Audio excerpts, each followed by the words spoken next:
दोस्तों नमस्कार और आप देख रहे हैं न्यूज़ बकेट में आपका स्वागत है।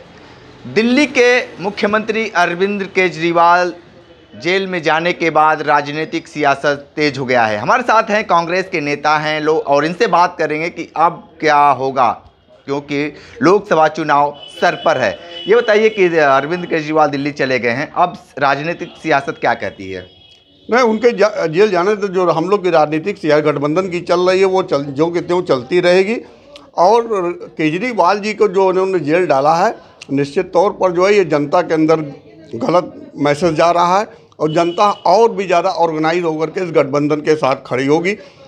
ये तय है कि केजरीवाल के ऊपर जो भी आरोप लगाए गए हैं अभी तक उसमें कोई भी चीज़ पाई नहीं गई है।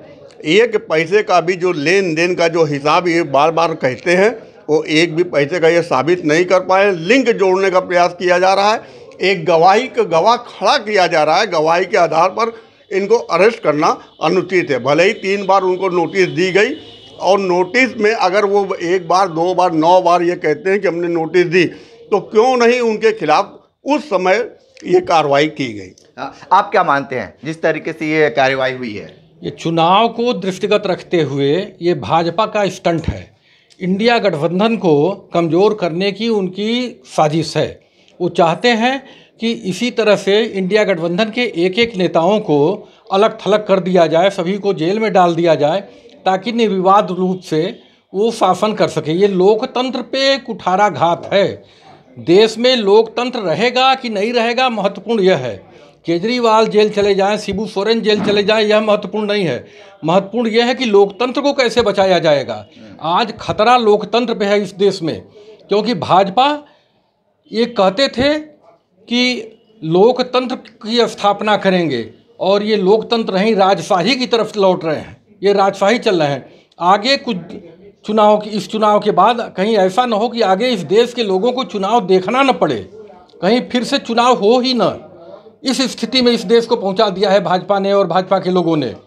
ये निरंकुश शासन चल रहा है इस देश में।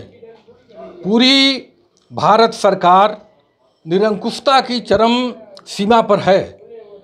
एक एक नेताओं को पूरे देश भर से छांट के बारी बारी से सभी को जेल भेजते जा रहे हैं। जितने भी आर्थिक अपराधी दूसरे दलों में थे वो सभी आज भाजपा में महिमा मंडित हैं। हम एक की बात नहीं करते, अजीत पवार से लेके जितने भी लोग हैं सबको आप देखते जाइए, सबका इतिहास देख लीजिए। ठीक है, आप क्या मानते हैं 400 के जो पार है वो 400 पार हो पाएंगे जिस तरीके से अरविंद केजरीवाल दिल्ली के जेल में गए हैं? देखिए, जो 400 पार जो माननीय प्रधानमंत्री नरेंद्र मोदी जी ने बोला वो शब्द ही गलत है। आपकी नीयत को बताता है कि आप चाहते हैं कि आए जैसे बेईमानी करके जैसे भी करके मैं 400 से पार कर दूँ और संविधान कैसी तैसी कर दूँ।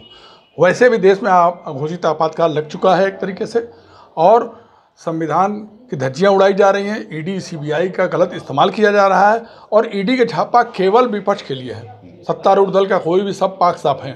जैसा कि हमारे पूर्व वक्ता उमापति जी ने कहा कि अजीत पवार के ऊपर तमाम तरह के दबाव डाले गए, छापे डाले गए और जब वो भाजपा में चले गए तो मुख्यमंत्री बना दिया गया। तो वो इनके पास वॉशिंग पाउडर जैसे निरमा है, वॉशिंग पाउडर भाजपा है। जिसको जो भाजपा में चला गया वो पाक साफ है, उस पर कोई आरोप नहीं है, आरोप मुक्त हो जा रहा है। और जो भाजपा में नहीं है वो अपराधी है। तो जैसा कि आपने कहा, निश्चित रूप से सभी दलों के जितने भ्रष्टाचारी थे, जितने अपराधी थे, सब आज भाजपा में महिमा मंडित हो रहे हैं, सब भाजपा में जा चुके हैं और जनता इन सब चीज़ों को देख रही है। जनता कोई बेवकूफ़ नहीं है। लोग चुनाव का समय आ गया है। अगर अरविंद केजरीवाल पे कोई कार्रवाई करनी ही थी, बहुत ज़रूरी था, पहले करते। खैर, कोर्ट ने क्या निर्णय दिया उस पर हमें नहीं बोलना है। कोर्ट अपना किस एंगल से उसने देखा है, क्यों किया है, लेकिन गलत संदेश जाएगा कि चुनाव के समय में जिस तरह से अरविंद केजरीवाल की गिरफ्तारी की गई वो निंदनीय है, उचित नहीं है। ठीक है, आप क्या मानते हैं जिस तरीके से अरविंद केजरीवाल की गिरफ्तारी हो गई है? इलेक्टोरल बॉन्ड सामने है, उस पर भाजपा पूरी तरह से हजारों करोड़ों के भ्रष्टाचार में घिर गई है। उससे ध्यान बटाने के लिए यह उनका प्रयास है। मेरे सम्मानित पूर्व वक्ताओं ने यह कहा कि आपातकाल, अघोषित आपातकाल, और जैसा कि आपने कहा हेमंत बिश्व शर्मा को देख लीजिए, व्यापम घोटाला शिवराज चौहान को देख लीजिए, अजीत पवार को देख लीजिए। तमाम भ्रष्टाचारी तो वही हैं। आपने अभी तक नोटिस देकर इस मुद्दे को जिलाए रखा। एट इलेक्शन टाइम उनकी गिरफ्तारी की जा रही है। ये सारी प्रक्रिया संदेह के घेरे में सिर्फ चुनावी लाभ लेने के लिए आज उनको जेल भेजा जा रहा है।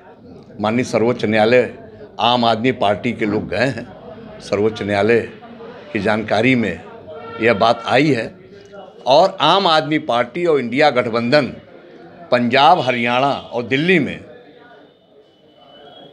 मैं आपको बता रहा हूं, इनकी कल्पना नहीं होगी जितनी सीटें वो जीत कर लाएंगे। और 400 पार का जो नारा है ये 200 पर सिमट जाएंगे, ये देखिएगा। ठीक है, ठीक है। तो आप एक और सवाल है आप लोगों से, थोड़ा सा फिर शुरू करते हैं। जिस तरीके से बैंक से जो मामला आया है कि कांग्रेस को खाते को सीज कर दिया गया है, निकाला नहीं जाए, इसको लेकर आप क्या कहेंगे? ये कल राहुल जी ने, सोनिया जी ने कहा कांग्रेस के बैंक अकाउंट खाते को फ्रीज नहीं किया गया, डेमोक्रेसी लोकतंत्र को फ्रीज कर दिया गया। राजनीतिक पार्टियां को इस तरह से एक दुश्मनी, बैर के हिसाब से कार्यवाही करना चाहिए। ये तो बिल्कुल लोकतांत्रिक है और निंदनीय है। इसकी जितनी निंदा भर्त्सना की जाए, अपनी तो तिजोरी वो भर लिए। आज हमारे पास पार्टी का फंड नहीं है प्रचार के लिए, रेलवे, हवाई जहाज के टिकट वो खरीद सकें, अपना चुनाव प्रचार कर सकें, ऐसा कभी देखने को नहीं मिला था। ठीक है, आप क्या मानते हैं? देखिए, खाता फ्रीज करना है पूर्ण रूप से अलोकतांत्रिक है। और अगर 5-7 साल पहले अगर 14 लाख रुपए का मामला अगर था भी तो 10,000 12,000 के आप फाइन लगा सकते थे नियम के हिसाब से।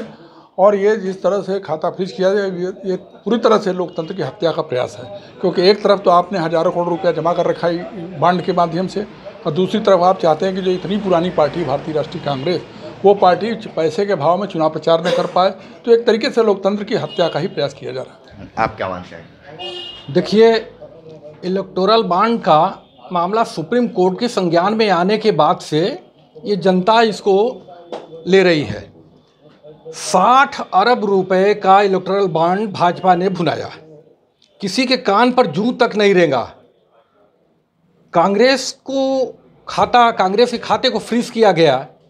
1,300 कुछ करोड़ रुपए का इलेक्टोरल बॉन्ड है और 60 अरब जहां गबन कर लिया गया, उसका कोई मतलब नहीं है। भाजपा का खाता फ्रीज क्यों नहीं हुआ? ईडी भाजपाई जो अपराधी है, आर्थिक अपराधी है, उनको क्यों नहीं देख रही है? ठीक है, आप क्या मानते हैं इसको? देखिए, जो कांग्रेस का जो खाता फ्रीज किया गया है, मात्र 14 लाख का जो है हेर फेर का मामला आ रहा है, जिसमें उन्होंने ये कहा कि आपने जो है रिटर्न जो है समय पर नहीं दाखिल किया, उसके लिए आपने पेनाल्टी भी 165 करोड़ में इन्होंने अपनी पेनाल्टी भी निकाल लिया। ऐसा नहीं कि नहीं निकाला। अगर आपकी पेनाल्टी जब आप भर देते हैं तो आपको छोड़ देना चाहिए, लेकिन फिर भी इन्होंने खाता सीज करके रखा हुआ है, इसलिए कि कांग्रेस अपने चुनावी मैदान में खुल करके ना उतरने पाए, ना ही वो अपनी सेना को मदद कर सके। पेश है न्यूज बकेट हिंदी मासिक पत्रिका। पढ़ें इस महीने की पूरी खबर विस्तार से हमारे न्यूज बकेट की मैगजीन में। हमारी ई मैगजीन को मुफ्त में पढ़ने के लिए अभी लॉगिन करें www.newsbucket.in पर। इसके अलावा रोज की ताज़ा खबरों के लिए हमारे YouTube चैनल को तुरंत सब्सक्राइब करें।